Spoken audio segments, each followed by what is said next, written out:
चीज़ क्या है एरर के अंदर कि जो एरर हुआ है वो एरर सिर्फ एक चीज़ में हुआ है या दोनों में हुआ है। अगर एरर सिर्फ सिंगल एलिमेंट में होता है, एरर सिर्फ एक चीज़ में होता है, तो फिर सस्पेंस अकाउंट वहाँ पर आता है, और जब दोनों चीज़ों में एरर होते हैं तो फिर सस्पेंस अकाउंट नहीं आता। तीसरी बात, प्रॉफिट पे एरर्स का क्या इम्पैक्ट पड़ता है। अगर एरर इनकम्स या एक्सपेंसेस में से किसी एक चीज़ में हुआ है तो फिर वो प्रॉफिट को अफेक्ट करेगा। अगर एरर इनकम स्टेटमेंट वाली किसी भी चीज़ में हुआ है तो फिर वो प्रॉफिट को अफेक्ट करेगा। एक चीज़ में, अगर सिर्फ एक चीज़ में एरर है, सस्पेंस अकाउंट आएगा। अगर दोनों एलिमेंट्स में एरर करा है, सस्पेंस अकाउंट नहीं आएगा। प्रॉफिट को ठीक करते वक्त हमें देखना होता है, अगर एरर इनकम स्टेटमेंट वाली किसी चीज़ के अंदर है जो IAS में आती है, अगर उसमें कोई एरर है तो फिर प्रॉफिट भी अफेक्ट होगा। अच्छा, मैंने लिखवाया हुआ था, अभी कुछ चीज़ें मैं बता देता हूँ आप लोगों को। देखिए, करेक्शन ऑफ प्रॉफिट्स वगैरह में देखना, जब हम एरर्स की करेक्शन करते हैं तो हम ये देखते हैं जो एरर हुआ है वो किस में हुआ है। Assets, expense, capital, liability, income. इन 5 में से क्या चीज़ है जिसके अंदर हमने एरर करा, उसके हिसाब से हम करेक्शन करते हैं। इन 5 के अलावा तो कुछ होता नहीं है, तो इन 5 के अलावा किसी चीज़ में एरर हो भी नहीं सकता। तो किसी भी चीज़ में एरर होगा, या तो वो एसेट होगी, या कैपिटल होगी, लायबिलिटी होगी, इनकम होगी, एक्सपेंस होगी, वो एक चीज़ होगी। इनके रूल्स क्या है। एसेट को अगर हमें ज़्यादा करना होता है हम क्या करते हैं, डेबिट, और कम करना होता तो एक्सपेंस को ज़्यादा करना होता है तो डेबिट, कम करना होता तो कैपिटल, लायबिलिटी, इनकम, इन तीनों को ज़्यादा करना होता है किसी भी चीज़ को तो क्रेडिट, कम करना होता तो उस हिसाब से हम करेक्शन करते हैं।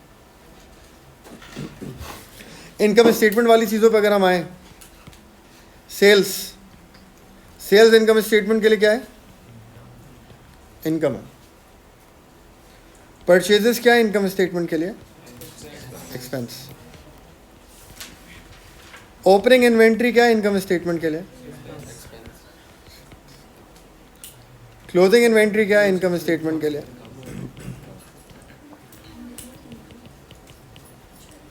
क्लोजिंग इन्वेंट्री इनकम स्टेटमेंट के लिए क्या होती है, इनकम होती है, और जबकि बैलेंस शीट के लिए क्लोजिंग इन्वेंट्री क्या होती है, करंट एसेट। बाकी एक्सपेंस, इनकम्स, अदर इनकम्स, ठीक है ना। अब हम पहले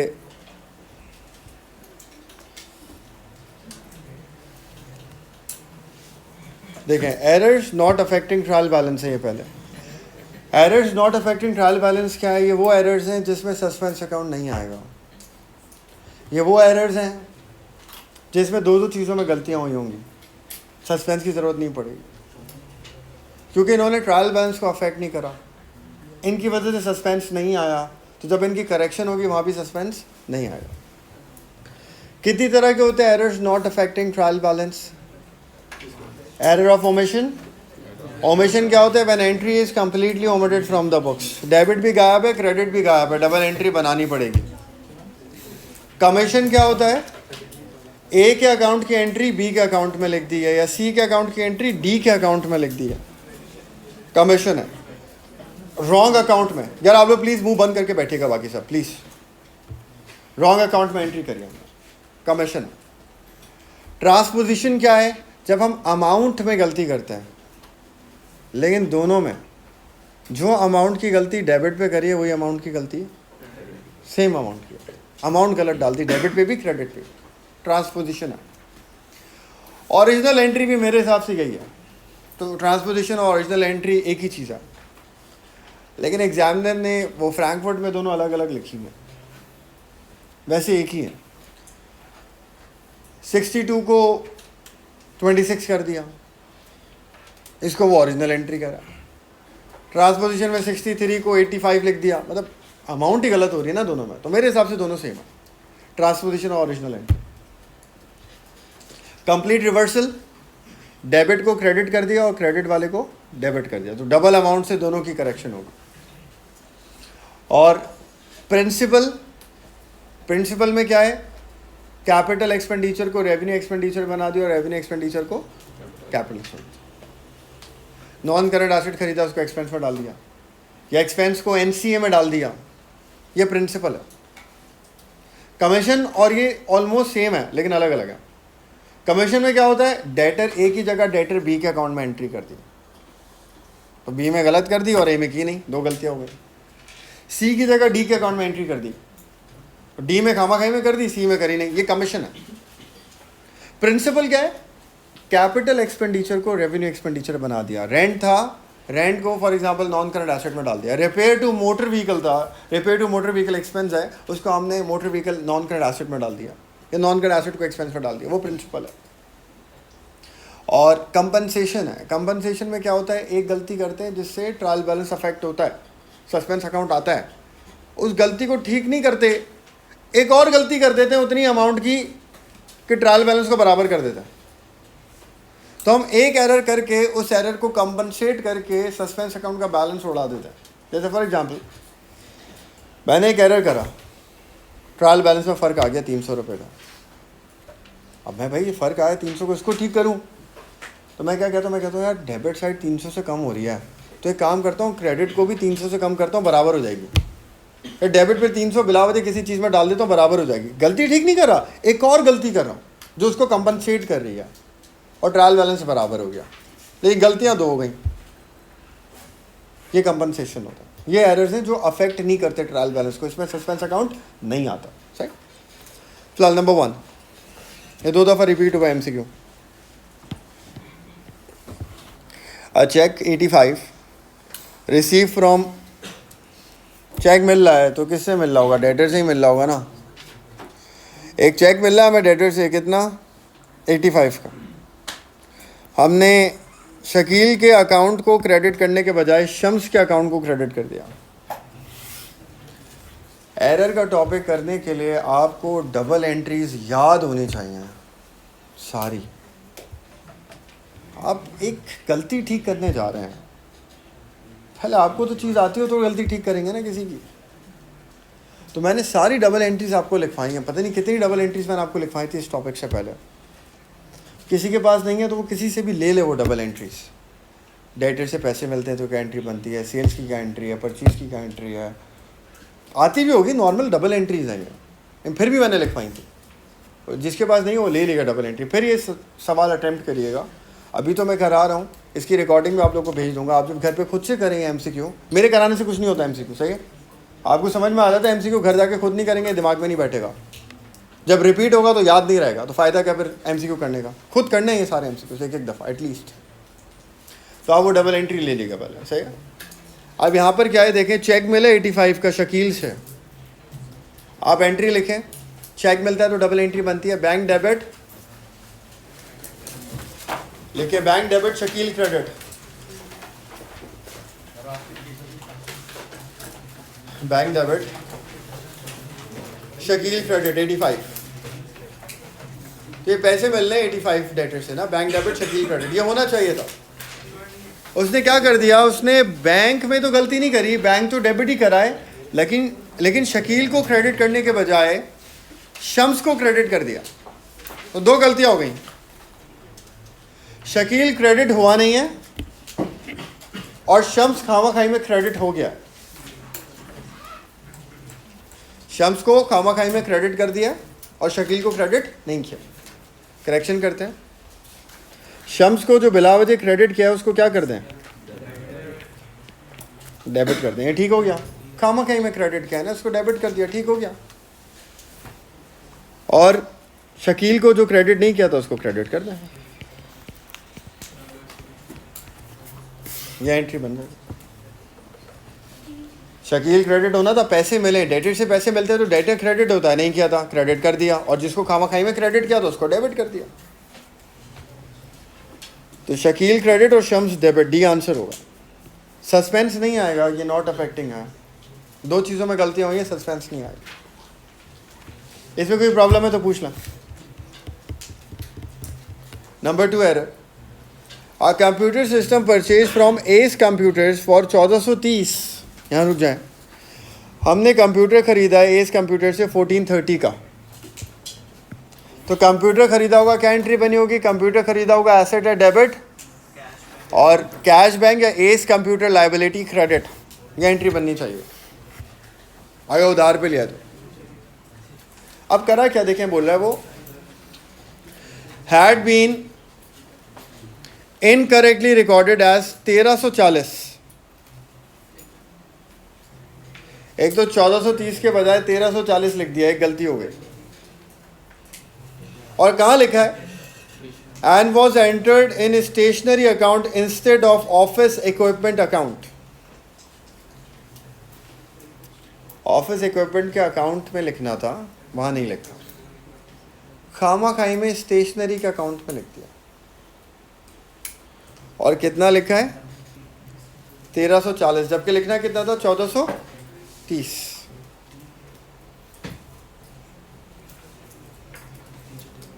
सही है? तो पहली बात, स्टेशनरी के अकाउंट में खामा खाई में लिखा है,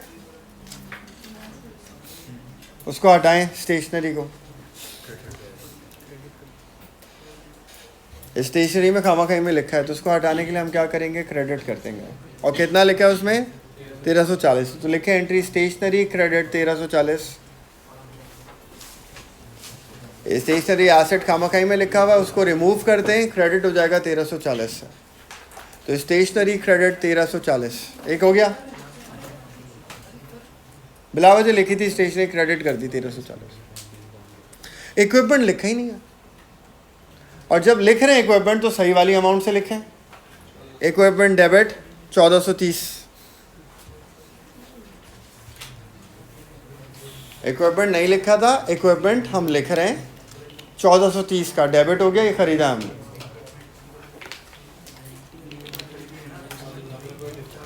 स्टेशनरी बिला वजह लिखी हुई थी, स्टेशनरी को क्रेडिट कर दिया, कितनी लिखी हुई थी? 1340, स्टेशनरी क्रेडिट 1340 हो गई। ये दो बातें समझ में आ गई? अच्छा, बैंक में कोई मसला नहीं है, एस कंप्यूटर लाइबिलिटी में मसला नहीं किया, ये उसके अमाउंट में मसला कर दिया। मतलब मैं समझाता हूँ आपको। देखा एंट्री क्या बननी चाहिए थी? इधर देखा, एंट्री बननी चाहिए थी इक्विपमेंट डेबिट 1430 है ना, और एस लाइबिलिटी क्रेडिट 1400, ये एंट्री बननी चाहिए थी। नहीं बनाई हमने, ये तो बनाई नहीं, ये होना चाहिए था, नहीं किया। हमने कर क्या दिया? स्टेशनरी डेबिट करी हुई है और एस कंप्यूटर को क्रेडिट किया हुआ, ये एंट्री बनी। अब यहां पे एरर देखें क्या है, गलती समझे ठीक, वो खुद ही हो जाएगी। एरर समझ में आना चाहिए। नंबर 1, स्टेशनरी को खामाखाई में लिखा हुआ है 1340, ये तो होना ही नहीं चाहिए था। और किस तरफ लिखा हुआ है? इसको डेबिट पे लिखा हुआ है। खत्म करने के लिए क्या करेंगे? एस कंप्यूटर लाइबिलिटी ठीक लिखी हुई है, ये ठीक लिखी हुई है, लेकिन ये कितनी लिखनी थी? 1430 लिखनी थी, हमने कितनी लिखी है इसको? ये कम लिखी। तो लाइबिलिटी कितनी कम लिखी है? 90 कम लिखी। क्रेडिट सही हुई भी है लेकिन कम लिखी है। तो हम इसको ठीक करने के लिए पहले करते हैं लाइबिलिटी को क्रेडिट। कितने से? ये ठीक हो गई। एस कंप्यूटर को क्रेडिट करना था 1430 से। एरर में S computer was credited with 1340। तो एस कंप्यूटर कम क्रेडिट हुआ है 90 से, तो हमने एस कंप्यूटर को क्रेडिट कर दिया 90। ये ठीक हो गया। 1340 लिखा हुआ, हमने 90 और लिख दिया, 1430 हो गया। ये ठीक हो गया। इसमें कोई प्रॉब्लम किसी को? एस कंप्यूटर को क्यों क्रेडिट किया मैंने 90? इसमें कोई प्रॉब्लम है तो पूछ लें पहले। 1430 होना चाहिए था, 1340 लिखा हुआ है, 90 कम लिखा हुआ है, मैंने 90 क्रेडिट पे और लिख दिया, ठीक हो गया ये। सही। नंबर 2, स्टेशनरी खामाखाई में डेबिट हुआ है, स्टेशनरी तो ये है ही नहीं, तो स्टेशनरी को खत्म करने के लिए क्या करेंगे? क्रेडिट। कितने से? 1300। स्टेशनरी क्रेडिट 1340, स्टेशनरी को हटा दिया, जितना लिखा था पूरा हटा दिया, उसको आने ही नहीं चाहिए था, हटा दिया 1340। एज कंप्यूटर लाइबिलिटी 90 कम लिखी हुई थी, 90 और क्रेडिट कर दिया, लिख दिया उसको 90। और जो एसेट खरीदा उसको रिकॉर्ड ही नहीं करा, ऑफिस इक्विपमेंट को उसको रिकॉर्ड कर लेता है। कितने से कितने का है? 14, ये करेक्टेड एंट्री बन जाएगी। इक्विपमेंट एसेट आ गया, पूरी अमाउंट 1430 से आ गया। स्टेशनरी खामाखाई में आया हुआ था 1340, उसको हटाने के लिए क्या कर दिया? क्रेडिट कर दिया, खत्म हो गया वो। और एज कंप्यूटर लाइबिलिटी 90 कम लिखा हुआ था, वो क्रेडिट करके 90 और लिख दिया, ये एंट्री सही है। तो इसका आंसर हो गया, क्या हो गया? डी हो गया। नंबर 3 पे आ जाएं।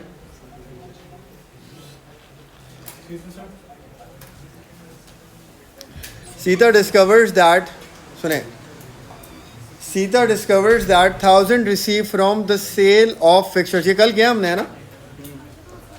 ये कल ही किया हमने MCQ. Sita discovers that 1000 receive from sale of fixtures had been entered in the sales account. अब यहाँ रुक जाए, गलती क्या है पहले ये समझे। फिक्सचर बेचा है, फिक्सचर बेचना सेल नहीं होता, फिक्सचर बेचना नॉन करंट एसेट बिका, ये डिस्पोजल होता है। स्टॉक बेचते, इन्वेंट्री बेचते तो सेल होता ना। ये तो फिक्सचर बेचा है, नॉन करंट एसेट गया है, ये डिस्पोजल हुआ है। ये उसने 1000 रुपये का जो डिस्पोजल हुआ है उसको नॉन करंट एसेट को डिस्पोज नहीं किया, सेल में डाल दिया। तो नंबर 1 सेल खामाखाई में लिखी हुई है, और नंबर 2 नॉन करंट एसेट का डिस्पोजल लिखा हुआ नहीं है। तो हम एंट्री बनाते हैं। अब मुझे आप बताएं, नॉन करंट एसेट उसने बेचा है या खरीदा है? बेचा है, तो आएगा जाएगा? जाएगा तो डिक्रीज होगा। एसेट डिक्रीज होता है तो क्या होता है? क्रेडिट। क्या नाम है? फिक्सचर है। कितने से क्रेडिट?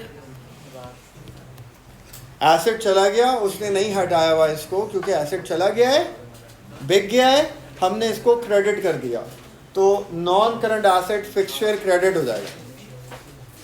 अब चला गया। और सेल्स जो खामाखाई में लिखी हुई है उसको हटा देते हैं। सेल इनकम होती है, इनकम खामाखाई में लिखी हुई है, हम इनकम को हटा देते हैं। इनकम सेल्स में से 1000 हटाएंगे तो सेल ज़्यादा होगी कम होगी? और इनकम कम होती है तो क्या होती है? डेबिट। ये डबल एंट्री बनेगी। सेल्स डेबिट हो जाएंगी, इसको हमने हटा दिया सेल्स में से, और non current asset fixture credit हो जाएगा 1000 से।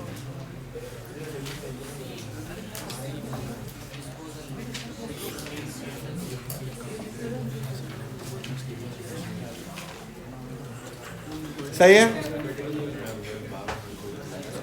अब ये वाले एरर देखें, ध्यान से सुने यार, तुम लोग चुप हो जाओ, तुझे मैं खुद जल्दी घर भेज दूंगा। खुद से जाओ तो अच्छा लगे। सॉल्व हो गया तो मुझे पता है तूने कर लिया सॉल्व, तो चुप हो जाओ यार।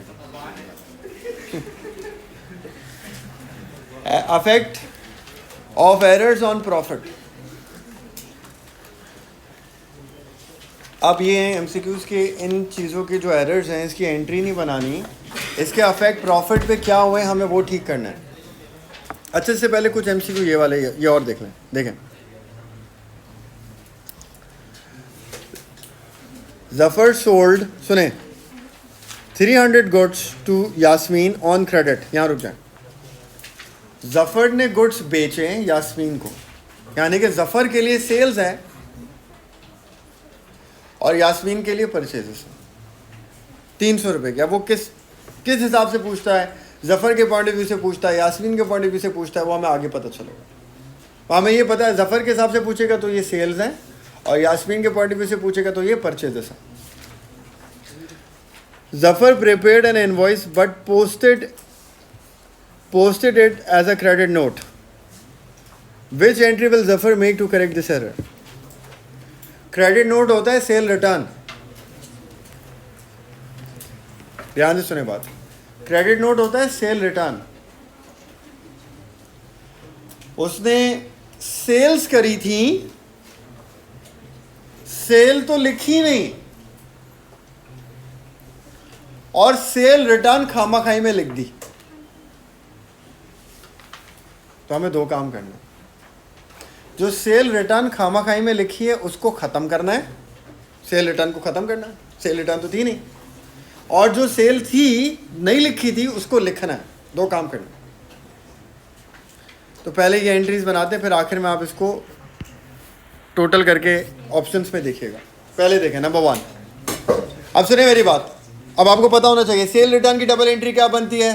सेल रिटर्न डेबिट और डेटर, सेल रिटर्न डेबिट और डेटर, ये एंट्री बनती है। सेल रिटर्न डेबिट होती है और डेटर क्या होता है? क्रेडिट होता है।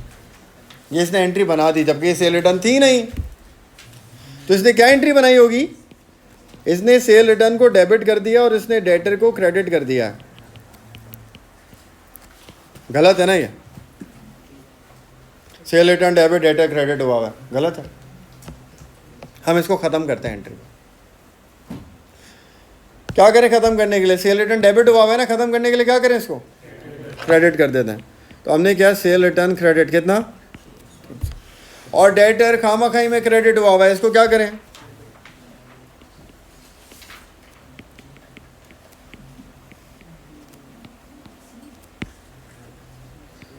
ये बनी पहली एंट्री।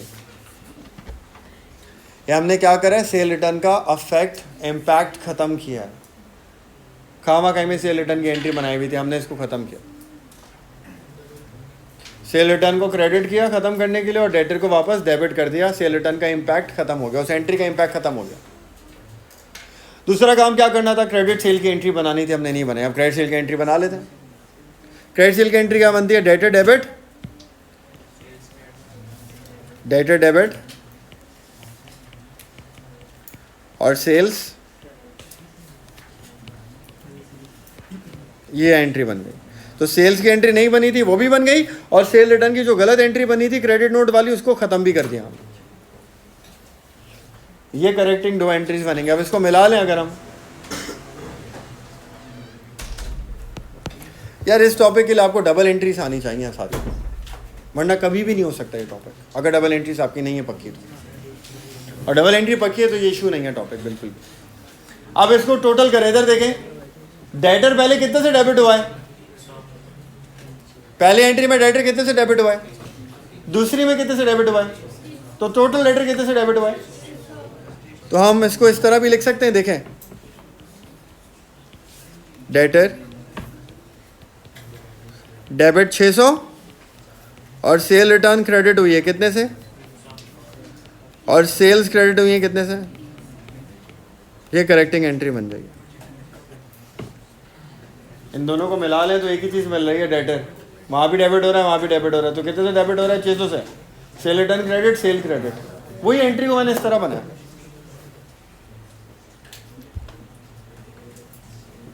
सही है? इसमें कोई प्रॉब्लम है? ये ऑप्शन देख लें कौन सा आंसर है। Yasmin debit 600, sale return credit और सेल्स क्रेडिट। सही है? नेक्स्ट देखें, a business discovers that cash received from X has been recorded as cash sale. अब सुनिए मेरी बात, डेटर से पैसा मिला है, उसको कैश सेल बना दिया। कितना पैसा मिला है? नहीं पता। डेटर से पैसा मिलता है तो एंट्री क्या बनती है? कैश डेबिट और डेटर क्रेडिट। ये होना चाहिए था। डेटर से पैसे मिलते तो एंट्री क्या बनती? Cash debit debtor credit. ये होना चाहिए था, उसने ये नहीं करा। उसने इसको कैश सेल बना दिया, यानी कि उसने क्या एंट्री बनाई? कैश तो डेबिट करा है और क्रेडिट क्या कर दिया है? सेल क्रेडिट कर दिया।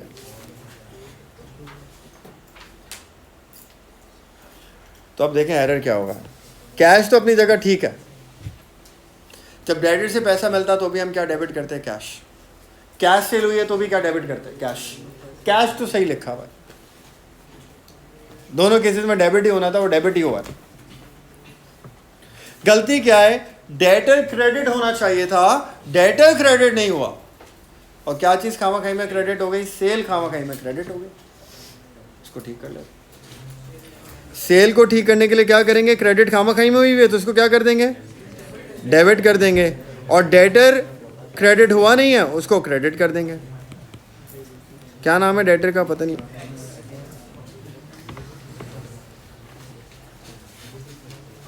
भाई डेटर से पैसा मिला तो एंट्री क्या बननी चाहिए थी, कैश डेबिट डेटर क्रेडिट, ये होना चाहिए था। उसने इसको कैश सेल बना दिया, कैश सेल बना के उसने क्या किया, कैश डेबिट सेल क्रेडिट कर दिया। तो कैश तो ठीक है दोनों केसेस में, मसला क्या है, डेटर क्रेडिट होना था वो हुआ नहीं है और सेल खामा-खाई में क्रेडिट हो गई।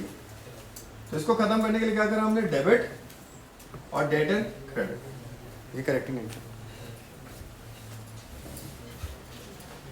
तो ये आंसर हो जाएगा सेल्स डेबिट और डेटर, बी आंसर हो जाएगा। सही है। आप प्रॉफिट के करेक्शन वाले एरर देखें, जल्दी से सुने। ये भी 2 दफा रिपीट हुआ एमसीक्यू, देखें ध्यान से सुने प्लीज यार। And sold equipment with a net book value 200, यहां रुक जाएं। एन ने इक्विपमेंट बेचा, इक्विपमेंट बेचना सेल्स नहीं है, इक्विपमेंट बेचना क्या है, नॉन करंट एसेट का डिस्पोजल है। 200 रुपए का नॉन करंट एसेट था, वो बेचा, कितने का बेचा वो अभी नहीं बताया। तो नॉन करंट एसेट बेचा जो था, नेट बुक वैल्यू कितनी थी उसकी, 200। कितने का बिका, प्रोसीड्स कितनी हुई हैं, 250 रुपए की हुई हैं।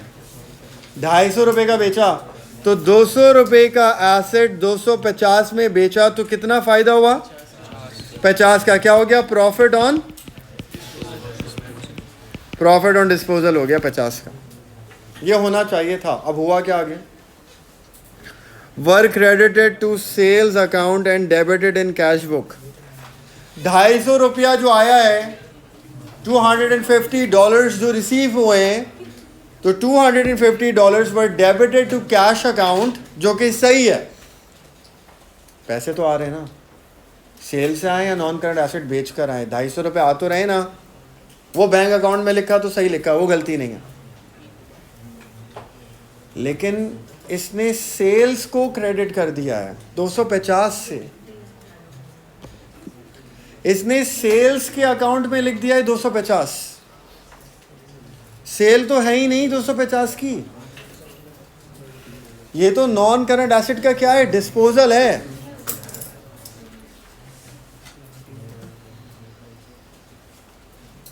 कर लिया तुमने एलएमसी के सॉल्व, कर लिया सर, समझा सकते हो, हाँ या ना, समझा सकते हो, समझाओ। समझ नहीं आ रही तुम्हें, मैं बोले आ रहा हूँ। तो 200 का नॉन करंट एसेट बेचा, 250 रुपए का बेचा, पैसे बेच के 250 रुपये आए, डिस्पोजल हुआ ये, सेल थोड़ी है, डिस्पोजल है ये। उसने 250 रुपये जो आए ना उसको बैंक अकाउंट में तो डाला है, वो तो ठीक है। एसेट बेच के पैसे आते हैं वो कहाँ डलते हैं, बैंक में। सेल होके भी जो पैसे आते हैं वो कहाँ डलते हैं, बैंक में। बैंक तो ठीक लिखा है, लेकिन सेल्स में खामा-खाई में 250 डाल दिया, और नॉन करंट एसेट वगैरह में जो निकालना था वो निकाला नहीं है। सही है। अब ये बोल रहा है 2 बातें, कल भी मैंने आपको बताया था, बहुत ध्यान से रिक्वायरमेंट पढ़नी है। वो कभी कभी बोलते हैं एरर को ठीक करके क्या इफेक्ट पड़ेगा प्रॉफिट पे, और कभी कभी वो बोलता है इस एरर का क्या इफेक्ट पड़ा हुआ है प्रॉफिट पे, इस गलती का क्या इफेक्ट हुआ हुआ है प्रॉफिट पे, नंबर 1, और इस एरर को ठीक करके प्रॉफिट पे क्या इफेक्ट पड़ेगा। रिक्वायरमेंट हमें पढ़नी है, उल्टा हो जाएगा आंसर। यहां पे क्या बोल रहा है, What was the effect of this error on GP and net profit? कह रहे इस गलती का क्या इम्पैक्ट पड़ा हुआ है, गलती को ठीक करने की बात नहीं कर रहा, गलती का क्या इम्पैक्ट पड़ा हुआ है जीपी पे और एनपी पे। देखिए नंबर 1,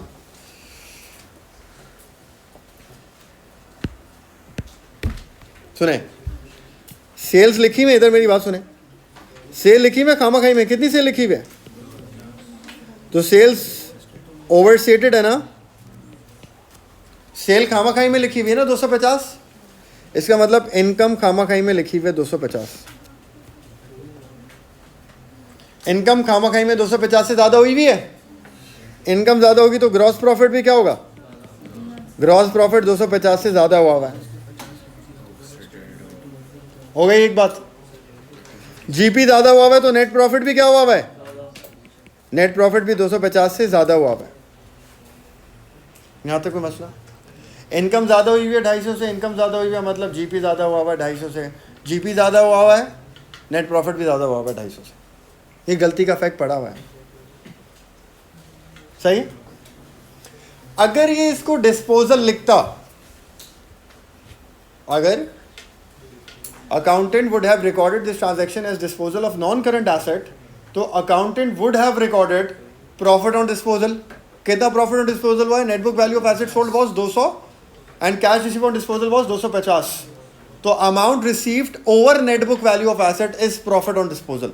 तो नेट बुक वैल्यू 200 थी, पैसा कितना मिला 250, तो नेट बुक वैल्यू से ऊपर कितना अमाउंट मिला 50। तो प्रॉफिट ऑन डिस्पोजल कितना था, 50 था। प्रॉफिट ऑन डिस्पोजल क्या होता है, अदर इनकम होता है। तो अदर इनकम हुई है 50 की। सुने, अदर इनकम कब आती है, जीपी से पहले आती है, जीपी के बाद आती है, जीपी के बाद आती है। तो उसने इसको डिस्पोजल नहीं समझा, उसने ये अदर इनकम भी रिकॉर्ड नहीं करी, डिस्पोजल ही नहीं समझा उसने इसको, तो प्रॉफिट ऑन डिस्पोजल भी नहीं लिखा उसने। तो उसने प्रॉफिट 50 का नहीं लिखा हुआ, ये नहीं लिखा हुआ इसने।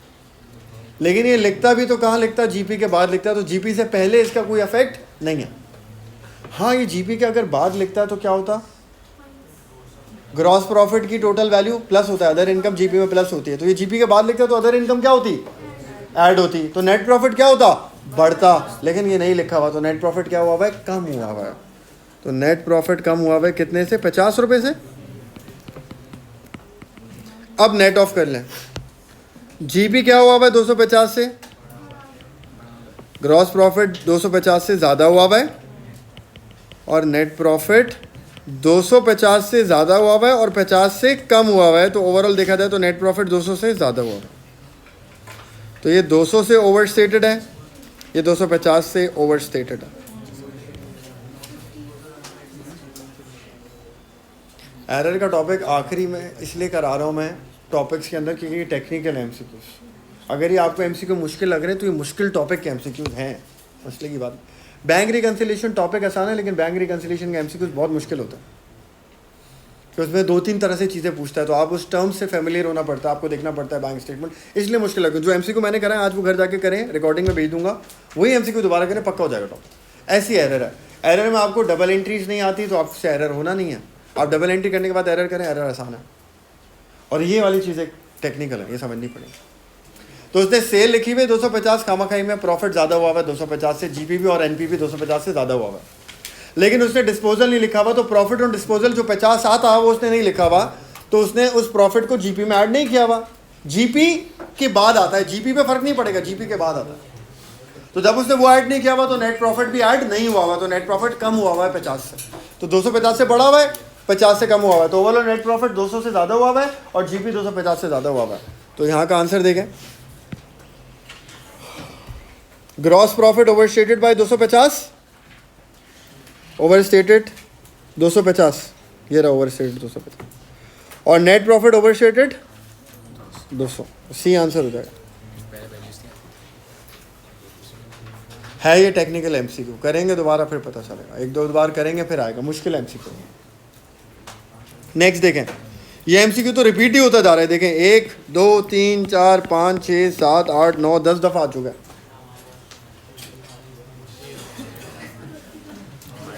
अब सुने, ये क्या है, ध्यान से सुने। ये कैपिटल एक्सपेंडिचर को रेवेन्यू बना रहा होगा और रेवेन्यू को कैपिटल बना रहा होगा, एरर प्रिंसिपल वाला होगा ये। खैर देखते हैं अभी आगे। R traded debited the cost of repairing office equipment. Office equipment repair करते हैं तो क्या होता है, एक्सपेंस। रिपेयर खर्चा था, उसने उसको ऑफिस इक्विपमेंट में डाल दिया। रिपेयर एक्सपेंस था वो नहीं लिखा, रिपेयर एक्सपेंस था वो नहीं लिखा, और खामाखाई में ऑफिस इक्विपमेंट एसेट में डाल दिया। तो गलतियां क्या हुई हुई हैं, 2। पहली गलती क्या हुई हुई है, रिपेयर एक्सपेंस रिकॉर्डेड नहीं है। दूसरी गलती क्या हुई है, नॉन करंट एसेट में खामा खाई में ऐड हुआ है, तो non current asset is over stated. इस गलती से क्या हुआ है, expense is omitted, expense omitted है, यानी कि एक्सपेंस नहीं लिखा हुआ। एक्सपेंस नहीं लिखा हुआ तो एक्सपेंस कम हुए में ज्यादा हुए में, कम हुए में। एक्सपेंस कम हुए में तो प्रॉफिट क्या हुआ हुआ इस गलती की वजह से, एक्सपेंस नहीं लिखा। एक्सपेंस नहीं लिखने की वजह से क्या हुआ हुआ, एक्सपेंसेस कम हुए में। एक्सपेंस कम हुए में इसका मतलब एक्सपेंस कम होगा तो प्रॉफिट बढ़ा हुआ है, तो profit is overstated, number 1। Number 2, इसको हमने कहाँ डाल दिया है, नॉन करंट एसेट में ऐड कर दिया, तो नॉन करंट एसेट भी खामाखाई में क्या हुआ हुआ है, ओवरस्टेटेड है। तो profit is overstated, net profit is overstated. This is the impact of error on profit and assets. Correction का नहीं है ये, एरर का इम्पैक्ट है ये। अब क्या पूछता है वो आगे देखते हैं। करेक्शन पूछेगा तो उल्टा हो जाएगा, करेक्ट करके क्या होगा वो उल्टा हो जाएगा। ध्यान से पढ़। ये कह रहा है भाई एरर का क्या इफेक्ट है, यही है एरर के ऊपर, एरर की वजह से क्या इफेक्ट पड़ रहा है ये पूछ रहा है, ठीक करने की बात नहीं कर रहा। तो एरर की वजह से क्या हुआ हुआ है, प्रॉफिट के ऊपर एक्सपेंस गायब है, एक्सपेंस कम हुआ हुआ है, एक्सपेंस कम हुआ हुआ है तो प्रॉफिट ओवरस्टेटेड है, तो प्रॉफिट इज ओवरस्टेटेड। इन दोनों में से कोई एक हो सकता है। नॉन करंट एसेट पे आ जाए, नॉन करंट एसेट में उसने इसको ऐड किया हुआ है, खामाखाई में नॉन करंट एसेट क्या हुआ है, बड़ा हुआ है, ओवरस्टेटेड है, तो ए आंसर हो जाएगा, ओवरस्टेटेड ओवरस्टेटेड। तो ये बेसिकली हुआ हुआ क्या लिखे आप, लिखे अपने पास, व्हेन रेवेन्यू एक्सपेंडिचर, पेपर 2 में भी आ जाता है ना सवाल, व्हेन, हाँ, revenue expenditure is treated as capital expenditure, when revenue expenditure is treated as capital expenditure. ये रेवेन्यू एक्सपेंडिचर इसको कैपिटल एक्सपेंडिचर बनाया हुआ है, तो इसका अफेक्ट क्या आया हुआ है, when revenue expenditure is treated as capital expenditure. इस गलती का क्या इफेक्ट आया हुआ है, गलती का क्या इंपैक्ट आया हुआ है, profit is overstated and non current assets are overstated. ठीक है। नंबर 3, ये कल करा है एमसीक्यू हमने, थर्ड वाला। The owner of a business took goods for his own use but forgot to make an entry in accounts, what was the effect of this error. Stock drawing करी है उसने, record नहीं करा stock drawing को। Stock drawing कहाँ से minus होती है, परचेजेस से। स्टॉक ड्राइंग कहाँ से माइनस होती है, परचेजेस। उसने स्टॉक ड्राइंग करी जो कि परचेजेस से सब्ट्रैक्ट होनी चाहिए थी, उसने स्टॉक ड्राइंग को नहीं लिखा, इसका मतलब उसने परचेजेस से माइनस नहीं किया। परचेजेस से माइनस ना करने का मतलब परचेजेस ज़्यादा हुई में कम हुई में, परचेजेस से माइनस होती है स्टॉक ड्राइंग, उसने नहीं करी, उसने नहीं करी, इसका मतलब परचेजेस से सब्ट्रैक्ट जो चीज़ होनी थी वो सब्ट्रैक्ट नहीं हुई, तो इसका मतलब परचेजेस क्या हुई में है, ज़्यादा हुई में है। परचेजेस क्या होती है, एक्सपेंस, ज़्यादा हुआ हुआ है, एक्सपेंस ज़्यादा हुआ हुआ है तो प्रॉफिट अंडरस्टेटेड है हमारा, इसको ना लिखने की वजह से, तो प्रॉफिट इज अंडरस्टेटेड। नंबर 2, इसमें कोई मसला तो पूछ लें। स्टॉक ड्राइंग परचेज से माइनस होनी थी, नहीं करी, तो इसका मतलब परचेज ज़्यादा हुई है, परचेज ज़्यादा हुई है मतलब एक्सपेंस ज़्यादा हुआ है, एक्सपेंस ज़्यादा हुआ है मतलब प्रॉफिट कम हुआ है। नंबर 2, दूसरा, स्टॉक ड्राइंग किधर आती है, बैलेंस शीट वाली ड्राइंग में ऐड होती है। स्टॉक ड्राइंग बैलेंस शीट वाली ड्राइंग में ऐड होती है। जब उसने स्टॉक ड्राइंग लिखी नहीं तो बैलेंस शीट वाली ड्राइंग में ऐड भी नहीं करी, तो बैलेंस शीट में जो ड्राइंग जानी थी वो भी कम गई, उसमें स्टॉक ड्राइंग नहीं है। तो बैलेंस शीट वाली ड्राइंग्स क्या हो गई हैं, कम हो गई। बैलेंस शीट वाली ड्राइंग्स क्या हो गई हैं, कम हो गई हैं, तो ड्राइंग्स क्या हैं, कम हुई हैं। प्रॉफिट भी अंडरस्टेटेड है और ड्राइंग्स भी। वो पूछ रहे कैपिटल पे क्या इंपैक्ट पड़ेगा। देखें, कैपिटल लिखते हैं बैलेंस शीट में, कैपिटल के बाद क्या ऐड करते हैं, नेट प्रॉफिट। सुने ध्यान से, कैपिटल के बाद क्या चीज़ ऐड करते हैं, नेट प्रॉफिट। नेट प्रॉफिट क्या हुआ हुआ है, कम हुआ हुआ है, ये कम हुआ हुआ है। और सब्ट्रैक्ट क्या करते हैं, ये भी कम हुई भी है, तो प्रॉफिट भी कम हुआ हुआ है, और जो चीज़ माइनस होती है, जो चीज़ प्लस होती है वो कम हुई भी है, और जो माइनस होनी है वो भी कम हुई भी है। तो अफेक्ट क्या हुआ, नो अफेक्ट। तो कैपिटल पे no affect, example for example 10 रुपये का कैपिटल है और नेट प्रॉफिट है 8 रुपये और ड्राइंग्स हैं 6 रुपये की। एग्जाम्पल, स्टॉक ड्राइंग नहीं लिखी 1 रुपये की, 1 रुपये की स्टॉक ड्राइंग नहीं लिखी। स्टॉक ड्राइंग नहीं लिखी तो इसकी वजह से हमारी परचेज ज़्यादा हुई भी है, प्रॉफिट क्या हुआ है, कम हुआ है। तो प्रॉफिट कम हो गया 1 रुपये से, कितना हो गया, पहले क्या होना चाहिए था, ये 7 हो गया। ये ड्राइंग कितनी थी, 6 रुपये की थी। स्टॉक ड्राइंग इसमें मिलाते तो कितनी होती, लेकिन स्टॉक ड्राइंग लिखी नहीं तो ड्राइंग भी कितनी हुई है। तो अब पहले कितनी होती, 7 होती ना अगर लिखते तो क्या इफेक्ट पड़ा, कोई इफेक्ट नहीं पड़ा। ये भी 1 रुपये से कम हो गया प्रॉफिट भी 1 रुपये से कम हो गया और ड्राइंग भी 1 रुपये से क्या हुई भी है, कम हुई भी है। तो एक चीज प्लस एक चीज माइनस, दोनों 1 रुपये से कम है तो उसका इफेक्ट क्या हो गया, कैंसिल हो गया, नो इफेक्ट। तो क्या इफेक्ट पड़ा इसका, प्रॉफिट कम हुआ है, प्रॉफिट अंडरस्टेटेड है और कैपिटल एम्प्लॉयड पे नो इफेक्ट है। तो सी आंसर हो जाए।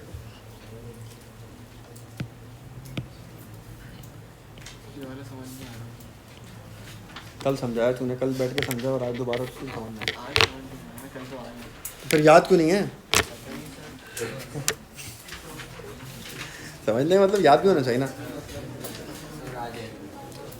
एक सेकंड, परचेजेस, तू क्या छोटा बच्चा है भाई, तुझे लेने आ जाते हैं यार, अजीब बच्चों वाली बातें करता है यार, बताओ। सुने जल्दी, बस लास्ट एक एमसीक्यू उसके बाद लास्ट। परचेजेस से स्टॉक ड्राइंग सब्ट्रैक्ट होनी थी, उसने नहीं की, तो उसका मतलब परचेजेस क्या हुई है, ओवरस्टेटेड। परचेज एक्सपेंस होता है, परचेज ज़्यादा हुई है मतलब एक्सपेंस बढ़ा हुआ है, एक्सपेंस बढ़ा हुआ है, प्रॉफिट कम हुआ। स्टॉक ड्राइंग को कहाँ जाना था, बैलेंस शीट की ड्राइंग्स में जाना था, वहाँ भी नहीं गया। और ड्राइंग क्या होती है, माइनस। तो जो माइनस होनी थी चीज़ वो भी क्या हुई भी है, कम हुई है, और जो प्लस होनी थी वो भी क्या हुई भी है। तो प्लस वाली भी कम हुई है, माइनस वाली भी कम हुई, तो ओवरऑल इफेक्ट क्या है, नो इफेक्ट। अगर कम हुई तो 6 लिखी है ना, वो तो इसको छोड़ दो ना, इसको छोड़। अच्छा यार, इसके बाद लास्ट एमसीक्यू देख लें।